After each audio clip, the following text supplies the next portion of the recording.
قل أرأيتم إن أصبح ماؤكم غورا فمن يأتيكم بماء معين. صدق الله العظيم.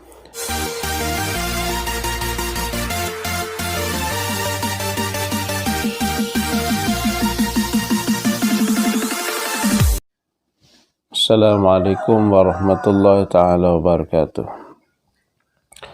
Di ayat yang ke-29 hingga 30 akhir daripada surah Al-Mulk. A'udzu billahi minasyaitonir rajim. Qul huwar rahmanu amanna bihi wa 'alaihi tawakkalna. فستعلمون من هو في ضلال مبين قل أرأيتم إن أصبح ماؤكم غورا فمن يأتيكم بماء معين. صدق الله العظيم. Dalam firman Allah Subhanahu wa ta'ala ini yang artinya, katakanlah, dialah yang maha pemurah. Kami beriman kepadanya dan kepadanya lah kami bertawakal. Maka nanti kamu akan mengetahui siapa yang berada di dalam kesesatan yang nyata. Katakanlah Muhammad, terangkanlah kepadaku jika sumber air kamu menjadi kering, maka siapa yang akan memberimu air yang mengalir? Sebuah hadis qudsi berkaitan dengan surah Al-Mulk, ayat yang telah kita baca sebentar tadi, yaitu di ayat yang ke-29 dan 30, yaitu menerangkan tentang ciri ataupun karakter tawakal sebagai ciri keimanan. Dalam hadis qudsi tersebut, daripada Syaddad radhiyallahu anhu, dia berkata, sesungguhnya aku mendengar Rasulullah sallallahu alaihi wasallam bersabda, Allah Subhanahu wa ta'ala berfirman, jika aku menguji seorang hamba daripada hamba-hambaku yang beriman, lalu dia memujiku atas apa yang aku timpakan kepadanya, sesungguhnya dia bangun daripada tempat tidurnya sebagaimana dia saat lahir daripada ibunya tanpa kesalahan.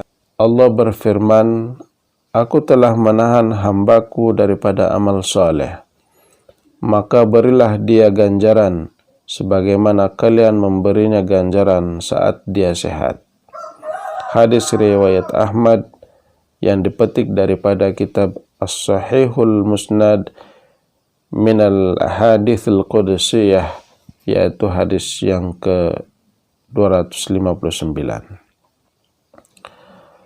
Begitulah saudara, kita harus memiliki ciri-ciri ini yang diantaranya disebutkan oleh Allah Subhanahu wa ta'ala itu sebagai ciri orang-orang yang beriman, bertawakal kepada Allah Subhanahu wa ta'ala di dalam kehidupan kita. Dan ciri tawakal itu juga merupakan karakter yang jelas yang ada pada orang-orang yang beriman kepada Allah Subhanahu wa ta'ala.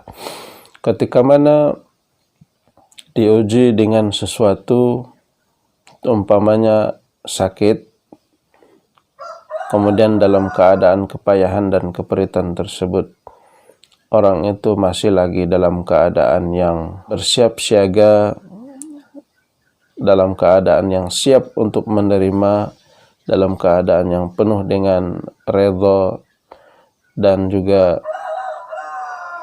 melihat semua yang Allah Subhanahu wa ta'ala hadirkan kepadanya berupa kesakitan, kesengsaraan, ujian, itu sebagai kehidupan yang alami, dan juga dalam masa yang sama pasrah kepada Allah Subhanahu wa taala, yaitu tawakal, maka itulah antara ciri bahwa orang tersebut memiliki iman kepada Allah Subhanahu wa taala.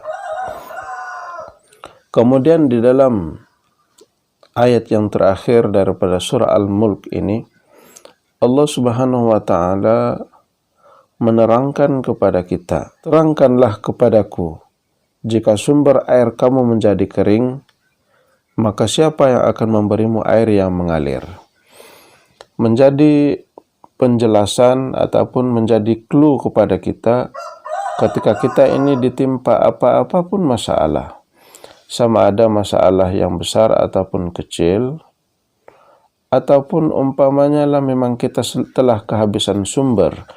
Air itu adalah sumber kehidupan kita, salah satu sumber kehidupan kita. Sekiranya kita kehabisan air, maka Allah Subhanahu wa taala bertanya, kepada siapa engkau akan meminta air yang mengalir? Sudah tentu kita akan menjawab, hanya Allah Subhanahu wa taala yang memberikannya.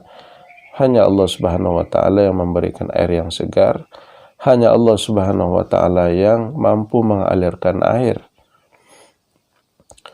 Dikaitkan dengan kehidupan kita, sekiranya kita menghadapi masalah, sama ada besar ataupun kecil, berupa ujian dan sebagainya, ketika dalam keadaan kita putus sumber, putus sokongan, putus pencarian, dan sebagainya, sepatutnya kita kembali kepada siapa? Sepatutnya kita harus dan wajib kembali kepada yang maha mengalirkan rezeki itu, yang maha memberikan kurniaan, kesehatan, keafiatan kepada kita semua. Maka di ayat yang ke-29 dan 30 surah Al-Mulk ini benar-benar menjelaskan kepada kita, selain daripada bertawakal, maka kita harus kembalikan semua sumber kehidupan kita ini kepada Allah Subhanahu wa taala. Mudah-mudahan Allah Subhanahu wa taala menyuburkan di dalam diri kita ini sifat sabar, sifat tawakal, dan juga sentiasa pasrah dan mengembalikan segalanya kepada sumber segala-galanya, yaitu Allah Subhanahu wa taala. Wallahu a'lam, mudah-mudahan bermanfaat. Assalamualaikum warahmatullahi taala wabarakatuh.